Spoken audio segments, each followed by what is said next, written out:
Ya, nanti ada kalau sederhananya ya, kita membuat, biarpun saya cocokkan dengan catatan pakar-pakar sedikit berbeda ya, cuman kami hubungan dengan dunia syariat tentang anak itu. Ada umur 2 tahun, ada haulan, kalimat 2 tahun disebutkan, kemudian ada 7 tahun, kemudian ada 10 tahun. Kami mencoba memilah-milah umur pendidikan sesuai dengan yang pernah disebutkan Nabi itu. Ternyata kalau kita cermati ada cocoknya. Dan ini sepertinya kami berharap kalau pakar-pakar pendidikan bisa mencoba mencatat sesuai dengan ini. Ada haulan 2 tahun, hendaknya dipisah dan sebagainya, disapih dan seterusnya.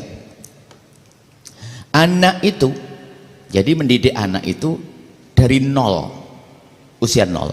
Bahkan sebelum lahir sudah harus ada dididik. Sebelum lahir, jauh-jauh sebelum perencanaan. Makanya pendidikan anak yang pertama adalah milih ibu yang baik. Itu pendidikan anak. Ada satu anak ngadep ke saya, tidak, seorang bapak marah, anaknya tuh badung bandel, dibawa ke Sayyidina Umar bin Khattab. Ya Khalifah, ini saya badung bandel, ini nasihati ini, maksudnya begitu. Anaknya rupanya pintar, dia tanya, Khalifah, apa sih kewajiban bapak kepada anaknya sebelum anaknya lahir? Malah tanya anaknya, ya kewajiban bapak kepada anaknya sebelum anak itu lahir adalah 1, memilih ibunya yang baik, mengajari Al-Quran, memberi nama yang baik. Anak itu langsung ngomong, Khalifah, aku telah dipilihkan ibu asal ibu, bukan diambil dari ibu yang baik. Yang kedua, aku tidak pernah diajari Al-Quran, dan namaku pun jelek disebut namanya. Akhirnya dengan begitu Sayyidina Umar berubah, yang semula pengen marahi sang anak malah marahi bapaknya. Kau yang nggak benar rupanya.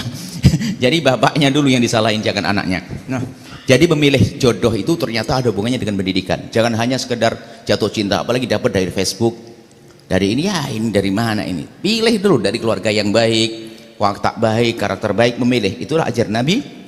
Ini sebetulnya ya para hadirin, kita ada silsilah memilih jodoh itu kayak apa. Karena Nabi menyuruh memilih. Tungkahul mar'atu li arba'in. Memilih itu sebelum jatuh cinta loh ya.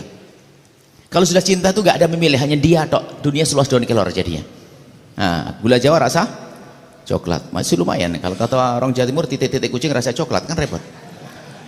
Nah ini enggak, sebelum itu. Jadi sebelum itu sudah pendidikan. Baru di saat, mohon maaf, menikah, sudah mulai membentuk bahasanya istriku suatu ketika akan hadir di tengah-tengah kita, anak kita. Mempersiapkan kebiasaan baik harus dibentuk. Di saat mulai hamil, sudah kita sering mendengarkan istri kita ada kebaikan. Di setiap hari YouTubean istrinya yang ditonton nggak jelas. Setelah itu doanya semoga anak soleh soleha. Nah ini harus mulai dari saat di kandungan sampai di saat usia 0 sampai 2. Maka usia 0 sampai 2 tahun itu adalah telinganya, ya. Telinganya yang sering mendengar, karena masih pejam mata dia. Maka perdengarkan hal-hal kalimat yang baik untuk berlatih. Suami istri lebih lembut, ngomong sering berbisik dan sebagainya, latih. Karena dia tidak bisa melihat, tapi telinga dengar. Anda mesra di samping telinga anak Anda berlatih. Anda bercumbu cerita sayang, dengarkan ke anak Anda. Supaya di saat nanti dia mulai gede, Anda sudah biasa dengan itu. Baru nanti di saat mulai 2 tahun mulai melek.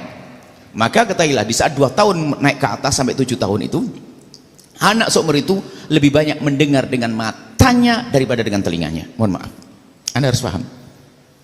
Anak di umur 2 tahun ke atas lebih mudah mendengar dengan matanya daripada dengan telinga. Nyontoh, ibunya begini ngikut, ini lihat, ibunya makan handphone terus, niru, minta handphone, bapaknya niru. Maka dia lebih mudah dengar dengan matanya daripada telinganya. Maka mulai secara zahir, contoh kalau tadi kan kita berdengarkan kalimat-kalimat indah, kalimat mesra, kalimat kebaikan. Sekaligus kan ini pendidikan harmonis rumah tangga. Kemudian setelah itu sampai umur 7 tahun, utia tamyiz. Anda sudah mulai diskusi dengan anak. Jangan dianggap mereka tidak berguna. Anda harus mulai diskusi serius. Gimana menurut kamu? Dia bicara. Besarkan hatinya. Hari ini kita menganggap anak kecil, anak kecil. Lah, awas, hati-hati itu. Dia menjadi tidak peduli dengan Anda lagi setelah itu. Anda dengar sayang, mau ngomong apa? Abi gini. Ya terus, terus. Yang benar, Masya Allah, kayak serius betul. Kamu nanti jadi apa dulu? Kok jadi dokter gimana? Jadi Ustadz minum, ikuti. Karena sudah usia tamyiz, diajak diskusi. Nah, teguran-teguran keras belum berlaku. Nanti baru 10 tahun kan, madribuhun. Anda lagi mungkin kalau ingin memberikan sanksi, bukan sanksi dengan kekerasan. Kalau di Al-Quran, dalam hadis Nabi sepukul bukan pukulan bokem, tidak. Tunjukkan kalau ingin marah adalah biasanya pakai sayang. kamu tadi ngelanggar apa? Kata Nabi, dipukul. Tapi mukulnya gini, saya. Sini. 1, 2, 3. Ikut Nabi. Dikelan kecil aja. Suaranya yang keras ini ya. Maksudnya yang kena suaranya dipikir ini yang dana. Dia gini. Itu Nabi yang nyuruh. Bukan jedar langsung babak belur begitu. Enggak. Sehingga ngerti. Kalau sudah megang rotan, ternyata ayahnya lagi marah beneran. Tapi ternyata waktu mukulnya ada dengan senyum sambil dipeluk sayang. Karena Nabi nyuruh begini. Ya. Iya Abi, makasih Abi. Bukan langsung wajar, sampai baru nanti usia 15 tahun, Anda 10 ke atas sampai 15 itu adalah masa yang paling rentan. Kenapa? Puber. Belum ada keseimbangan antara akalnya sama syahwat yang mulai tumbuh.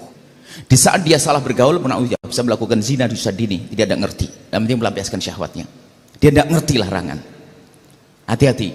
Sehingga usia 10 sampai usia 15 ini paling tepat adalah disibukkan dengan sesuatu yang rutin, tapi nyelimurkan bahasa Jawa. Nyelimur, tahu ya? Mengalihkan. Ya biasanya untuk menghafal Quran. Sehingga kita program menghafal Quran di usia semacam itu.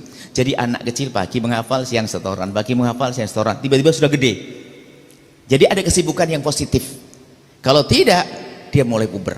Apalagi kalau sudah dibebaskan dengan handphone, dia sudah mengerti sebelum waktunya. Akal sehatnya, akal timbangnya belum ada. Tapi dia hanya senang pengen itu. Ada mulai bangkit syahwat dia. Diajari melampiaskan syahwat dengan cara yang salah. Akhirnya kelainan seks pun dari usia begini.